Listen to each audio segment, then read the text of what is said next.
Τα φώτα ναυτιλίας είναι φωτιστικές συσκευές που χρησιμοποιούνται στην ναυσιπλοεία για να δείχνουν τον δρόμο στα πλοία και να βοηθούν στην αποφυγή ατυχημάτων. Η ιστορία των φώτων ναυτιλίας ξεκινάει από την αρχαιότητα, όταν οι ναυτικοί χρησιμοποιούσαν φωτιστικές πηγές για να καθοδηγήσουν τα πλοία τους κατά μήκος των ακτών. Αργότερα, στον 17ο αιώνα, οι φάροι ήταν οι κυριότερες φωτιστικές συσκευές στην ναυτιλία, χρησιμοποιούμενοι για να καθοδηγήσουν τα πλοία μακριά από τις ακτές. Τα φώτα ναυτιλίας είναι ζωτικής σημασίας για την ασφάλεια της ναυτιλίας και την προστασία της ζωής στη θάλασσα. Οι διεθνείς συνθήκες και οι κανονισμοί απαιτούν την εγκατάσταση των φωτών ναυτιλίας στα πλοία και στους φάρους ώστε να εξασφαλίζεται η ασφαλής κίνηση των πλοίων στη θάλασσα. Συνολικά, η ιστορία των φωτών ναυτιλίας αποτελεί ένα παράδειγμα του πώς η τεχνολογία και η επιστήμη μπορούν να βοηθήσουν στη βελτίωση της ανθρώπινης ζωής και στην προστασία του περιβάλλοντος. Η εξέλιξη των φωτών ναυτιλίας έχει συμβάλει στη μείωση των ατυχημάτων στη θάλασσα και στην διευκόλυνση της ναυτιλιακής κίνησης σε παγκόσμιο επίπεδο. Επιπλέον, η εξέλιξη των φωτών ναυτιλίας αντικατοπτρίζει την ανάγκη της ανθρωπότητας για επικοινωνία και ανταλλαγή πληροφοριών. Η ανάπτυξη προηγμένων συστημάτων επικοινωνίας και πλοήγησης στη θάλασσα έχει δώσει τη δυνατότητα στους ναυτιλωμένους να επικοινωνούν μεταξύ τους και με τους επίγειους σταθμούς, βελτιώνοντας έτσι την απόδοση και την ασφάλεια της ναυτιλίας. Τέλος, η ιστορία των φωτών ναυτιλίας υπογραμμίζει τη σημασία της ανθρώπινης εφευρετικότητας και της διαρκούς αναζήτησης για βελτιώσεις στις τεχνολογίες και τις εφαρμογές τους. Η ανάπτυξη των φωτών ναυτιλίας ήταν μια συνεχής προσπάθεια για τη βελτίωσή της.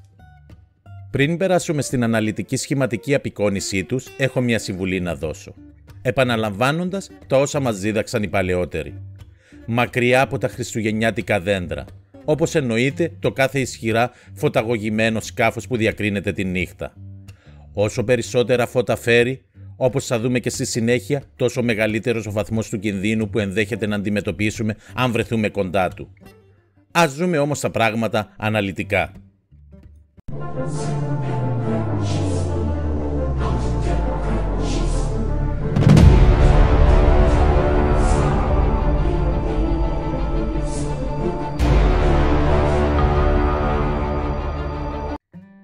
Καλώς ήρθατε. Επιτρέψτε μου να σας συστηθώ αν είναι η πρώτη σας φορά που βρίσκεστε στο κανάλι. Είμαι ο Αργύρης, εκπαιδευτής και προπονητής ιστιοπλοείας. Αν σας αρέσει η ιστιοπλοεία, καθώς και η δουλειά που κάνω, μπορείτε τώρα να δηλώσετε ότι σας αρέσει το βίντεο, να κάνετε εγγραφή στο κανάλι πατώντας το κόκκινο κουτάκι που θα βρείτε κάτω από το βίντεο, αλλά και το καμπανάκι για να μην χάνετε κανένα από τα επόμενα βίντεο. Όσοι θέλουν να έρθουν σε επαφή μαζί μου και να ρωτήσετε κάτι ή και να προτείνετε κάτι, μπορείτε να το κάνετε μέσω των social media του καναλιού. Link θα βρείτε στην περιγραφή, όπου εκεί επίσης μπορείτε να βρείτε πληροφορίες για τις πηγές που χρησιμοποιώ, αλλά και τους τρόπους που μπορείτε να στηρίξετε την προσπάθεια που γίνεται στο κανάλι Cyprus Sailing TV. Τα φώτα ναυτιλίας προέκυψαν από την ανάγκη έγκαιρης αναγνώρισης της θέσης και της πορείας ενός σκάφους κατά τη νύχτα, όπου οι συνθήκες δεν ευνοούν και δεν διευκολύνουν την όραση. Ακόμη και το εξασκημένο μάτι δυσκολεύεται να προσαρμοστεί στις συνθήκες μιας σκοτεινής νύχτας και πολύ περισσότερο να εκτιμήσει σωστά τις αποστάσεις. Ειδικά στη σύγχρονη εποχή, με τη φωτορύπαση που επικρατεί στις παράκτιες περιοχές, χρειάζεται ιδιαίτερη προσοχή στην έγκαιρη αναγνώριση ενός σκάφους και της πορείας του, ώστε να αποτραπεί ο κίνδυνος ατυχήματος. Η ανάγκη αυτή είχε διαπιστωθεί από πολύ νωρίς στην ιστορία της ναυσιπλοείας, αλλά μόλις το 1948 έλαβε την πρώτη επίσημη μορφή με την καθιέρωση των διεθνών κανόνων αποφυγής συγκρούσεως στη θάλασσα. Στην πρώτη τους μορφή, καθώς και από τότε, ακολούθησαν αρκετές γενικές αναθεωρήσεις, με την πιο πρόσφατη αυτή του 1972 και τακτές διορθώσεις και επεκτάσεις μέχρι σήμερα. Αναπόσπαστο κομμάτι των οποίων και αποτελούν τα άρθρα που ορίζουν τη μορφή, το σχήμα και το χρώμα που πρέπει να έχουν τα φώτα ναυτιλίας, αντίστοιχα με τα σχήματα που πρέπει να φέρουν κατά τη διάρκεια της μέρας στα σκάφη, προκειμένου να κάνουν εύκολα αντιληπτή την κατάστασή τους. Τα φώτα ναυτιλίας πρέπει να είναι αναμένα σε κάθε σκάφος από τη δύση μέχρι και την ανατολή του ηλίου, ή ακόμα και κατά τη διάρκεια της ημέρας, όταν οι καιρικές συνθήκες εμποδίζουν την ορατότητα. Ο βασικός κανόνας είναι απλός. Κάθε σκάφος φέρει στη δεξιά του πλευρά ένα φανό χρώματος πράσινο, στην αριστερή του ένα κόκκινο και στην πρίμνη του ένα λευκό φανό. Σε σχέση με το διαμήκη άξονα του σκάφους, ο πράσινος και ο κόκκινος φανός καλύπτουν γωνία 112,5 μοιρών, ενώ ο λευκός της πρίμνης ή κορώνης, όπως έχει καθιερωθεί να λέγεται, 135 μοιρών, που συνολικά καλύπτουν τις 360 μοίρες ενός κύκλου, ώστε σε κάθε στιγμή ένα σκάφος να προβάλλει φανό, ο οποίος εξυπηρετεί στην αναγνώρισή του. Εάν το σκάφος είναι μηχανοκίνητο, φέρει και ένα εφίστιο φανό λευκού χρώματος και ακτινοβολίας 225 μοιρών σε σχέση με το διαμήκη άξονά του σκάφους. Δηλαδή από 112,5 μοίρες σε κάθε πλευρά, όπως και η πλευρική φανή. Αυτός είναι ο φανός που διακρίνεται στο κέντρο του σκαρυφήματος. Σε περίπτωση που το μήκος του σκάφους είναι άνω των 50 μέτρων, τότε πρέπει να φέρει και δεύτερο εφίστιο φανό στην πλώρη του, ο οποίος ονομάζεται πλωρέος εφίστιος. Αντίστοιχα με τον προηγούμενο, και αυτός έχει άνοιγμα 225 μοιρών στην ακτινοβολία του. Επειδή όμως οι ιδιαιτερότητες τόσο των πλοίων όσο και των καταστάσεων στις οποίες αυτά εμπλέκονται δεν είναι πάντα προφανείς, τα τρία αυτά φώτα δεν είναι αρκετά για να μας δημιουργήσουν πάντα σαφή αντίληψη τόσο της μορφής και του μεγέθους του πλοίου, από την οποία εξαρτάται η ταχύτητα ή και η ευκολία χειρισμού του, όσο και η κατάσταση στην οποία βρίσκεται. Δηλαδή αν ταξιδεύει, αν είναι αγκυροβολημένο ή προσαραγμένο και ούτω καθεξής. Για να γίνει ευκολότερα αντιληπτή όλη η πλειάδα των πληροφοριών που είναι απαραίτητες για την ασφαλή ναυσιπλοεία, καθιερώθηκαν συνδυασμοί φώτων, οι οποίοι ξεκάθαρα διακρίνουν μεταξύ τους κάθε πιθανή κατάσταση που μπορεί να αντιμετωπίσουμε.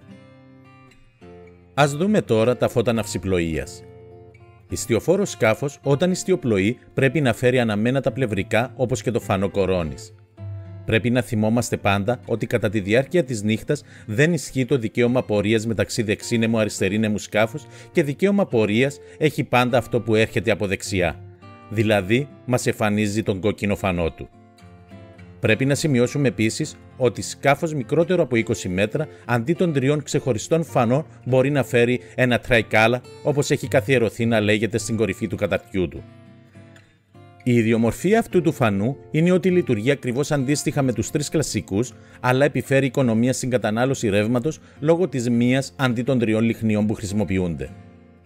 Όταν ένα ιστιοφόρο σκάφος χρησιμοποιεί μηχανή, τότε χάνει τα προνόμια δικαιώματος πορείας που έχει όταν ιστιοπλοεί και αντιμετωπίζεται και πρέπει να φέρεται ως μηχανοκίνητο σκάφος. Σε αυτή την περίπτωση ανάβει εφίστιο λευκό φανό αντίστοιχο των μηχανοκίνητων σκαφών. Φώτα αγκυροβολίας. Στην περίπτωση αγκυροβολίας, ένα σκάφος πρέπει να φέρει ένα εφίστιο περίβλεπτο φανό. Περίβλεπτος σημαίνει ότι καλύπτει και τις 360 μοίρες ενός κύκλου, δηλαδή είναι αντιληπτός από κάθε πλευρά και δεν αφήνει κανένα νεκρό σημείο. Σε περίπτωση που το μήκος του σκάφους είναι μεγαλύτερο των 50 μέτρων, τότε οφείλει να φέρει δύο περίβλεπτους φανούς. Το πριμαίο σε χαμηλότερο ύψος από τον πρώτο. Φώτα ακυβερνησίας. Σε περίπτωση που ένα σκάφος λόγω μηχανικής ή άλλης βλάβης πλέει ακυβέρνητο, τα φώτα που πρέπει να φέρει είναι τα εξής. Εδώ πρέπει να παρατηρήσουμε ότι ο εφίστιος λευκός φάνος είναι σβηστός, ενώ είναι αναμένη πλευρική, καθώς και ο φάνος κορώνης, μαζί με δύο περίβλεπτους κόκκινους φανούς στο κατάρτι. Φώτα προσάραξης. Σε περίπτωση προσάραξης, τα αντίστοιχα φώτα είναι: πέρα από τα φώτα αγκυροβολίας και δύο κόκκινους φανούς επί κατακόρυφης γραμμής στο πλέον καταφανής σημείο του πλοίου. Σε περίπτωση που το σκάφος είναι κάτω των 12 μέτρων, τότε μπορεί να φέρει αναμένα μόνο τα φώτα αγκυροβολίας. Φώτα περιορισμένης ικανότητας χειρισμών. Σκάφος περιορισμένης ικανότητας χειρισμών λόγω εργασίας στο βυθό, ρημούλκησης ή ιδιαιτεροτήτων του βυθού δείχνει τρία επιπρόσθετα κατακόρυφα περίβλεπτα φώτα: κόκκινο, λευκό, κόκκινο, εκτός των φώτων ναυτιλίας του. Επιπρόσθετα, σε περίπτωση που υπάρχει εμπόδιο, δείχνει άλλα δύο κάθετα κόκκινα από την πλευρά του εμποδίου και άλλα δύο κάθετα πράσινα από την ελεύθερη πλευρά του. Αρκετά δύσκολη ωστόσο είναι η περίπτωση που ένα σκάφος όχι μόνο αντιμετωπίζει δυσκολίες χειρισμών, αλλά και ρημουλκεί ένα άλλο, όπως στη χαρακτηριστική περίπτωση του σχήματος. Το ρημουλκούμενο σκάφος δεν αναβεί τους εφίστιους λευκούς φανούς, καθώς δεν μηχανοκινείται, παρά μόνο αυτούς της κλασικής ναυτιλίας. Το σκάφος που ρημουλκεί ανάβει δύο λευκούς κατακόρυφους περίβλεπτους φανούς ή τρεις εάν το μέγεθος του ρημουλκίου είναι πάνω από 200 μέτρων, όπου το ρημούλκιο είναι το μήκος από την πρίμνη του σκάφους που ρημουλκεί έως την πρίμνη του σκάφους που ρημουλκείται. Επίσης, σε αυτή την περίπτωση, το ρημουλκό ανάβει και ένα κίτρινο φως πάνω από τον εφίστιο με τον ίδιο τομέα ορατότητας με αυτό της κορώνης. Φώτα εμποδιζόμενου σκάφους λόγω βυθίσματος. Σε περίπτωση σκάφους που εμποδίζεται από το βύθισμά του να πραγματοποιήσει ελιγμούς, τότε αυτό διακρίνεται με αυτόν τον τρόπο. 3 εφίστια περίβλεπτα κάθετα κόκκινα φανάρια μαζί με τα υπόλοιπα φώτα ναυτιλίας. Φώτα ναρκαλιείας. Ειδική περίπτωση σκαφών αποτελούν τα ναρκαλιευτικά, ειδικά την ώρα της ναρκαλιείας. Σε περίπτωση που τα αντιληφθούμε, θα πρέπει να απομακρυνθούμε τουλάχιστον 1000 μέτρα μακριά τους όσο πιο έγκαιρα γίνεται. Πιο μακριά τους, ακόμη καλύτερα. Τα φώτα που φέρουν, εκτός των κλασικών φώτων ναυτιλίας, είναι 3 περίβλεπτους πράσινους φανούς, τοποθετημένους ο ένας πλησίον της κορυφής του προραίου ιστού και άλλους 2 αριστερά και δεξιά σε κάθε άκρη της κεραίας αυτού, ανάλογα με το μήκος του πλοίου. Φώτα αλλιευτικό σκαφό. Ξεχωριστή κατηγορία αποτελούν επίσης τα επαγγελματικά αλλιευτικά σκάφη. Όταν ψαρεύουν με γρίπο, δεν έχουν ευκαιρία ελιγμών. Τα φώτα τους είναι 2 φανούς ορατούς καθ' όλο τον ορίζοντα επικατακόρυφης γραμμής, από τους οποίους ο ανώτερος θα είναι πράσινος και ο κατώτερος λευκός. Έναν εφίστιο φανό πρίμα και ψηλότερα του ορατού καθ' όλον τον ορίζοντα πράσινου φανού. Πλοίο με μήκος μικρότερον από 50 μέτρα δεν θα είναι υποχρεωμένο να επιδεικνύει τέτοιο φανό, μπορεί όμως και να τον επιδεικνύει. Όταν προχωρεί μέσα στο νερό, εκτός από τους φανούς που καθορίζονται, πρέπει να έχει αναμένους και τους πλευρικούς φανούς και το φανό κορώνης. Σε περίπτωση που πραγματοποιεί αλληλεία με διαφορετικά εργαλεία από γρίπο, τότε το πράσινο περίβλεπτο φανάρι γίνεται κόκκινο πάνω από το λευκό που συνοδεύει τα κόκκινα φώτα ναυτιλίας. Ειδικές περιπτώσεις. Τέλος, 2 ειδικές περιπτώσεις ολοκληρώνουν την αναφορά μας στα φώτα ναυτιλίας. Η περίπτωση που ένα σκάφος είναι μικρότερο των 7 μέτρων, χωρίς τη δυνατότητα επίδειξης πλευρικό φανό, όπου ο επιβάτης υποχρεούται να ανάβει ένα περίβλεπτο φανό. Η δεύτερη περίπτωση αφορά σε αερόστρομνο, hovercraft ή υδροπτέρυγο ή υποβρύχιο, τα οποία εκτός των φανών ναυτιλίας μηχανοκίνητων σκαφών οφείλουν να φέρουν και ένα κίτρινο εφίστιο περίβλεπτο αναλάμποντα φανό. Και τέλος, ένα σχήμα που μας δείχνει την αντιστοίχηση των φωτών και των σχημάτων ημέρας που πρέπει να φέρουν τα σκάφη. Ευχαριστώ πολύ που παρακολουθήσατε το βίντεο. Αν σας άρεσε, κάντε like και share, καθώς και εγγραφή στο κανάλι αν δεν το έχετε κάνει ήδη. Επίσης, αφήστε τα σχόλιά σας, είτε θετικά είτε αρνητικά.